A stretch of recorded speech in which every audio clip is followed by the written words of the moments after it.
Salam alaikum à tous les musulmans et que Jésus-Christ soit avec vous pour tous les chrétiens. Bon, Tony Yoka, mes frères et sœurs, vient de faire un match, un combat de boxe.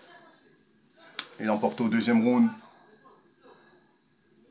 D'habitude, j'aime bien être dans la critique, mais aujourd'hui, j'ai pas envie d'être dans la critique. Moi, j'ai trouvé sa prestation pas mal. Bon, c'est vrai que c'était un adversaire qui était pas, voilà, c'est pas un adversaire très classé, tu vois. Mais je trouve que c'est une bonne chose pour lui parce que franchement, j'ai remarqué en France, les gens ils veulent toujours voir les gens dans la défaite. Les gens veulent toujours voir les gens ne pas réussir. Les gens veulent toujours voir les gens ne pas évoluer, ne pas gagner.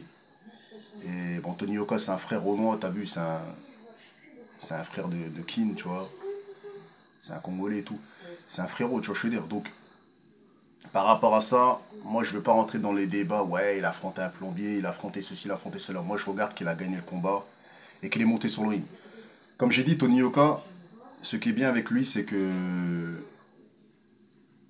il prend toutes sortes d'adversaires. Ça, faut le préciser. Parce que quand il a affronté Bacolé et Carlos Takam, faut reconnaître que c'est pas des plombiers, cousin. Carlos Takam, c'est une fucking légende qui est pas respectée. Bacolé, il est en train de monter sa légende et il va devenir une légende. Tu vois. Et Tony Yoka, il a ces deux noms à son palmarès. C'est une dinguerie, mes frères et sœurs. Ok, il a perdu, mais il a fait 12 rounds contre Bacolé. Tu vois. Ça, il peut le dire. Il a affronté Joan Duopa. Joan Duopa, vous avez vu ce qu'il avait fait à Deontay Wilder. À l'époque, en 2015. Joan Duopa Prime.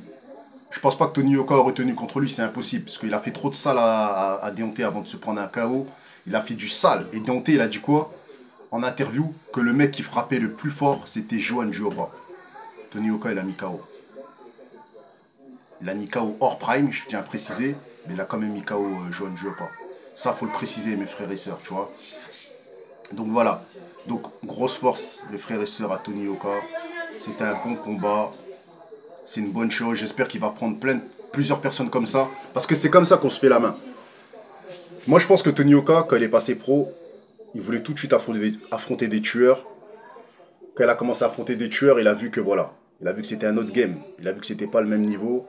Et il est reparti chez les mecs moins forts et tout ça et tout. Et c'est totalement normal.